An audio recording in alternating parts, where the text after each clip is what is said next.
সুপ্রভাত। আজ আমরা স্পোকেন ইংলিশে আমাকে বলা হয়েছিল গ্রামার বেস লিখতে হবে এবং আজকে আমরা ক্লাস 8 লেসন আরম্ভ করব।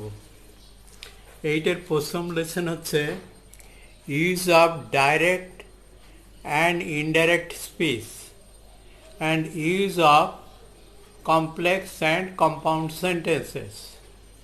এখন এর জন্য আমাকে 2-4 দিন এই কিছু গ্রামার আলোচনা করতে হবে, কারণ ডাইরেক্ট স্পিচ ইনডাইরেক্ট স্পিচ শর্টে কিছু বলবো, 2 দিন লাগবে। তারপরে কমপ্লেক্স সেন্টেন্স কম্পাউন্ড সেন্টেন্স বলবো, তারপরে লেসন আরম্ভ হবে। আজকে ডাইরেক্ট স্পিচ প্রথম থেকেই বলছি, আমি তো এবিসিডি থেকে আরম্ভ করেছি। অতএব আমাকে সাপোজ এটা ডাইরেক্ট স্পিচ এবং ইনডাইরেক্ট স্পিচ। দেখো, হি, আমি রুলগুলো বলছি শর্টে। হি সেজ, সে বলে, আই প্লে ফুটবল, আমি ফুটবল খেলি। এখানে দেখো দুটো পার্ট, এই একটা পার্ট, হি সেজ একটা পার্ট, আর ইনভার্টেড কমার ভিতর আর আই প্লে ফুটবল এটা একটা পার্ট। সে বলে আমি ফুটবল খেলি। তো এই যে পার্টটা, ফার্স্ট পার্টটা, এইটাকে বলা হয় রিপোর্টিং পার্ট। আর এই ইনভার্টেড কমার ভিতর যেটা, সেইটাকে হচ্ছে রিপোর্টেড পার্ট। এটা হচ্ছে রিপোর্ট আর এটা হচ্ছে রিপোর্টিং পার্ট। সেই জন্য এখানে সে একটা ভার্ব আছে, এখানে প্লে একটা ভার্ব আছে। এখানে রিপোর্টিং পার্টের ভার্বকে রিপোর্টিং ভার্ব বলা হয়, আর রিপোর্টেড পার্টের ভার্ব প্লে এটাকে রিপোর্টেড ভার্ব বলা হয়। কারণ এই রিপোর্টিং পার্ট রিপোর্টেড পার্ট আমি বারবার বলবো। এনিওয়ে, এখন এইটাকে যদি ইনডাইরেক্ট করি, এখানে দেখো রিপোর্টিং পার্ট আছে সেজ, সিম্পল প্রেজেন্ট টেন্স। যদি রুল হচ্ছে যদি রিপোর্টিং পার্ট প্রেজেন্ট টেন্সে হয়, সে প্রেজেন্ট টেন্স 4টে হতে পারে। Simple, continuous, perfect, perfect continuous. এখানে একটা আমি সিম্পল প্রেজেন্ট টেন্স বলেছি। যদি reporting part simple present tense হয়, তাহলে ইনডাইরেক্ট করার সময় রিপোর্টেড পার্টের কোনো টেন্সের কোনো পরিবর্তন হয় না। রিপোর্টেড পার্ট প্লে এর কোনো টেন্সের পরিবর্তন হয় না। এটা যদি প্রেজেন্ট টেন্স থাকে প্রেজেন্ট টেন্স, পাস্টে থাকলে পাস্ট টেন্স, ফিউচার থাকলে ফিউচার। দেখ কিরকম, হি সেজ, সে বলে, দ্যাট একটা conjunctional way, that he plays football, I play football. এটা ইনডাইরেক্ট মানে কি, তোমাকে ডাইরেক্ট এটা বক্তা তোমার সামনে বলছে এবং সেই বক্তার পিসটাকে তুমি অন্য জায়গায়, মনে করো তুমি অন্য জায়গায় গিয়েছো, সেইখানে গিয়ে কি বলছে, সে বলে আমি ফুটবল খেলি। এই কথাটাকে তুমি সেইখানে গিয়ে কি বলবে, সে বলে যে সে ফুটবল খেলে, এইভাবে বলবে। তার ইংরেজি হচ্ছে, এটাকে বলা হয় indirect. He says that he plays football. এখন ধরো এইটা যে রিপোর্টিং পার্টটা কি আছে, প্রেজেন্ট টেন্স। যদি রিপোর্টিং পার্টটা ফিউচার টেন্সও থাকে, তাহলেও ভার্বের কোনো চেঞ্জ হয় না ইনডাইরেক্ট করতে। যে টেন্স থাকবে সেই টেন্সই হবে। এটা দেখো এক্সাম্পল, হি উইল সে, সে বলবে, আই প্লে ফুটবল, আমি ফুটবল খেলি, আমি প্লে ভার্ব নিয়েছি।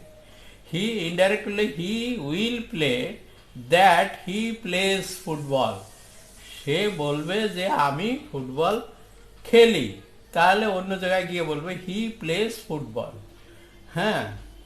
এখন এটা তাহলে সিম্পল প্রেজেন্ট টেন্স বা প্রেজেন্ট টেন্স এবং ফিউচার টেন্সের ক্ষেত্রে রিপোর্টিং ভার্বের ইনডাইরেক্ট করার সময় এই রিপোর্টেড ভার্বের কোনো পরিবর্তন হয় না। কিন্তু যদি এই রিপোর্টিং ভার্বটা পাস্ট টেন্স থাকে, তাহলে কি হয়, তাহলে এই রিপোর্টে ইনডাইরেক্ট করার সময় এই রিপোর্টেড ভার্বটারও পাস্ট ফর্ম হয়ে যায়। যেরকম হি সেজ আই প্লে ফুটবল, সে বলেছিল আমি ফুটবল খেলি, এটা কিন্তু প্রেজেন্ট টেন্স, এটা পাস্ট টেন্স। তাহলে কি হবে, এইটা পাস্ট টেন্স হয়ে যাবে। হি সেড, সে বলেছিল, দ্যাট হি প্লেড, এখানে দেখো প্রেজেন্ট টেন্স আছে, সিম্পল প্রেজেন্ট, এখানে সিম্পল পাস্ট টেন্স হয়, হি প্লেড ফুটবল। ক্লিয়ার? কিন্তু কয়েকটা পাঁচটা এক্সাম্পল আছে এক্সেপশন, মানে এটা যদি পাস্ট টেন্স হয় তাহলে এটা ইনডাইরেক্ট পাস্ট টেন্স হয়, কিন্তু এটা পাস্ট টেন্স হলেও কতগুলো ক্ষেত্রে ইনডাইরেক্ট করার সময় পাস্ট টেন্স হয় না। যেরকম he shed the earth is round, এটা হচ্ছে ইনভার্সার ট্রুথ। হ্যাঁ, সে বলে বা টিচার বলে, এরকম হয় না, আর্থ ইজ রাউন্ড, পৃথিবী গোল, এর তো পাস্ট টেন্স করা যায় না। সেই জন্য এই ইনভার্সার ট্রুথের ক্ষেত্রে এটা যদিও পাস্ট টেন্স আছে, হি said that the earth is round, একই থেকে গেল, নো চেঞ্জেস। এটা হচ্ছে এক্সেপশন। এইটার 5 রকমের এক্সেপশন আছে, এটা কম্পিটিশন পরীক্ষা যারা দেয় তাদের এটা দরকার। তাহলে দেখলাম যদি রিপোর্টিং ভার্বটা পাস্ট টেন্স থাকে ইনডাইরেক্ট করার সময়, হ্যাঁ, রিপোর্টেড পার্টটা কি হয়, পাস্ট টেন্স হয়। কিন্তু এইখানে আমি একটা করসপন্ডেন্স ওয়ার্ড যোগ করব, করসপন্ডিং পাস্ট টেন্স। এখন what do you mean by corresponding past tense? হ্যাঁ, এটা তোমাদের জানা দরকার। যেরকম he said I am playing football, এটা present continuous tense. I play football, এটা সিম্পল পাস্ট প্রেজেন্ট টেন্স ছিল, তাহলে এটা হয়েছে simple past tense. Simple present ছিল, সিম্পল পাস্ট। এটা হচ্ছে I am playing football, present continuous, তাহলে he said that he was playing football. হ্যাঁ, এটা হয়েছে দেখো সিম্পল প্রেজেন্ট কন্টিনিউয়াস ছিল, এটা কি হয়েছে, পাস্ট কন্টিনিউয়াস হয়েছে। তাহলে বুঝতে পারছো করসপন্ডিং ওয়ার্ডটা কিছুটা তোমার আইডিয়া করতে পারছো?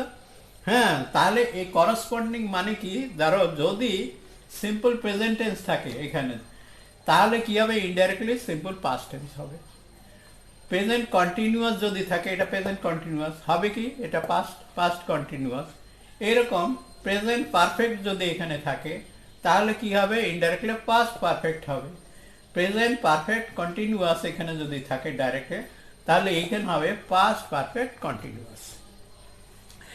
এখন যদি তোমাদের ইম্পর্টেন্ট হচ্ছে যদি ডাইরেক্টলি সিম্পল পাস্ট থাকে, এটা দেখো ভেরি ইম্পর্টেন্ট, এটা কিন্তু তোমাদের প্রায় আসে। হ্যাঁ, সিম্পল পাস্ট টেন্স যদি থাকে তাহলে কি হবে, তাহলে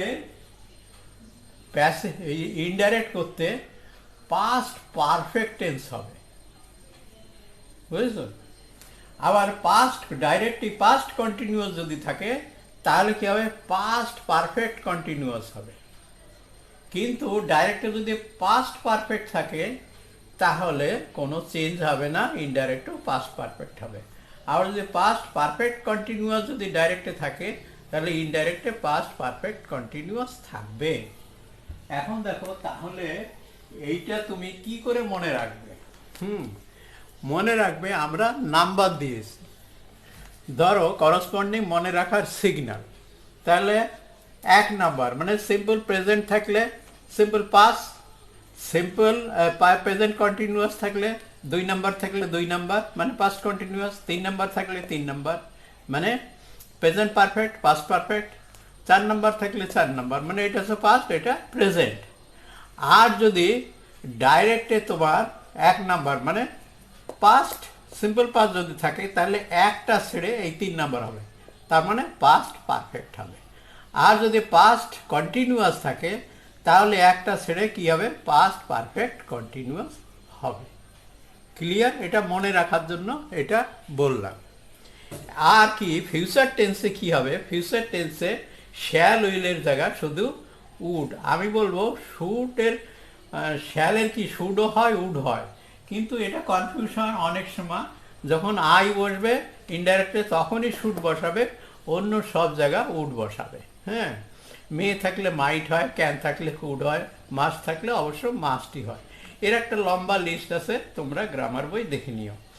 আর একটা কি আছে, দিস থাকলে কি হয়, ডাইরেক্টে দিস থাকলে ইনডাইরেক্টে দ্যাট হয়, টুডে থাকলে দ্যাট ডে হয়, টুমোরো থাকলে মানে পরের দিন নেক্সট ডে, ইয়েস্টারডে আগের দিন যদি থাকে তাহলে প্রিভিয়াস ডে। আর একটা মনে রাখবে এইখানে দ্যাট যদি থাকে, ডাইরেক্টলি যদি দ্যাট থাকে তাহলে ইনডাইরেক্টলি কিন্তু দ্যাটই হবে, কোনো চেঞ্জ হবে না। ডাইরেক্টে যদি ইট থাকে তাহলে ইনডাইরেক্টলি ইটই হবে, কোনো চেঞ্জ হবে না। এটা এটা বললাম তোমাদের কীরকম করে ইনডাইরেক্ট করতে হয়। এখন ইনডাইরেক্ট করতে এটা তো আমি অ্যাসার্টিভ সেন্টেন্স বললাম। হ্যাঁ, নেক্সট ভিডিওতে আমি ইন্টারগেটিভ সেন্টেন্স কী করে ইনডাইরেক্ট করতে হয়, হ্যাঁ, কারণ আমার স্পোকেন ইংলিশে এগুলো দরকার আছে। হ্যাঁ, তারপরে ইম্পারেটিভ সেন্টেন্স কী করে ইনডাইরেক্ট করতে হয়, এক্সক্লামেটরি সেন্টেন্স কী করে ইনডাইরেক্ট করতে হয়, অবজেক্টিভ সেন্টেন্স কী করে ইনডাইরেক্ট করতে হয়, সেগুলো পরের ভিডিওতে দেখাবো। এই ভিডিওটা তোমরা অন্তত দুবার দেখবে। ধন্যবাদ।